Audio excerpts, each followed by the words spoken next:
അസ്സലാത്തു വസ്സലാമു അലാ അഷ്റഫിൽ റസൂലില്ലാഹ് വഅലാ ആലിഹി വസഹ്ബിഹി അജ്മഈൻ.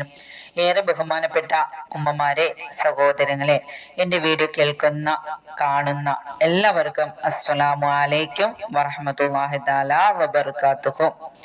ഒരു രാജ്യം ഭരിക്കുന്ന ഖലീഫ നീഗ്രോ ആയ ബിലാലിനോട് യാചിക്കുകയാണ്. ബിലാൽ റളിയല്ലാഹു അൻഹു മനസ്സോടെ റസൂലുള്ള വഫാത്തായപ്പോൾ ബാങ്ക് വിളി നിർത്തിയ ബിലാൽ ബാങ്ക് വിളിക്കാൻ തയ്യാറാവുകയാണ്. ബാങ്ക് മുഴക്കാതിരിക്കാൻ സാധിക്കില്ല. ഓർമ്മകൾ അലയടിക്കാൻ തുടങ്ങി. മക്കയിൽ നിന്ന് മദീനയിലേക്ക് രാജാവ് കടന്നു വന്ന രംഗം മനസ്സിൽ വരികയാണ്.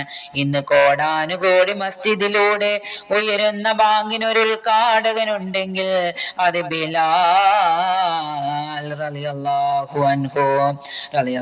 അൻഹു മസ്ജിദിൽ കയറി ബാങ്ക് അങ്ങ് മുഴക്കാൻ തുടങ്ങി. അല്ലാഹു അക്ബർ, അല്ലാഹു അക്ബർ. മദീനയിൽ എന്തെന്നില്ലാത്ത പ്രതിധ്വനി. മദീനയുടെ തെരുവുകൾ കുലുങ്ങുകയാണ്. മദീനയുടെ മൺതരികൾക്ക് രോമാഞ്ചം വരികയാണ്. റസൂലുള്ള ജീവിച്ച കാലഘട്ടം ഓർമ്മയിൽ വരികയാണ്. അശ്ഹദു അല്ലാ ഇലാഹ ഇല്ലല്ലാഹ്. ഇനിയാണ് അടുത്ത വാചകം പറയേണ്ടത്. ബിലാലിന്റെ നെഞ്ച് കാളാൻ തുടങ്ങി. ബിലാലിന്റെ നെഞ്ചിലൂടെ ഇടിമിന്നൽ മുഴങ്ങാൻ തുടങ്ങി. ബിലാലിന്റെ സിരകൾ തിളയ്ക്കാൻ തുടങ്ങി. ഹുബ്ബിന്റെ സാഗരം, ഇഷ്കിന്റെ സാഗരം ജ്വലിക്കാൻ തുടങ്ങി. ഇനി പറയേണ്ടത് മുഹമ്മദ് അല്ലാഹുവിന്റെ റസൂൽ എന്നാണ്, സല്ലല്ലാഹു അലൈഹി വസല്ലം. ഈ റൗദയിൽ കിടക്കുന്നുണ്ട്, ഈ മദീനത്തെ പള്ളിയിൽ തന്നെ.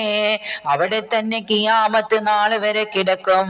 അവിടെ തന്നെ ഖിയാമത്ത് നാൾ വരെ കിടക്കും. ഞാൻ മദീനയെ ഇഷ്ടപ്പെടുന്നു, നിങ്ങളും മദീനയെ ഇഷ്ടപ്പെടുക. ഞാൻ മദീനത്ത് വഫാത്താകും. ഞാൻ മദീനത്ത് ഖബറടക്കം ചെയ്യപ്പെടും. മദീനയിൽ ആദ്യമായി ഖിയാമത്ത് നാളിൽ ഉയർത്തെഴുന്നേൽപ്പിക്കപ്പെടുമെന്ന് മുഹമ്മദ് മുസ്തഫ സല്ലല്ലാഹു അലൈഹി വസല്ലം.